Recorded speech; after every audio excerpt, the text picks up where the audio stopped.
metal spoons are cold. Got a frozen spaghetti meat sauce here.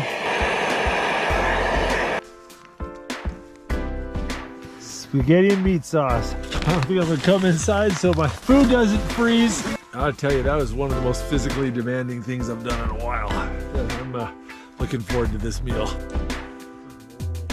That's good. Versus that breed. I think like. I think I blew your mind on that one a little bit. Yeah.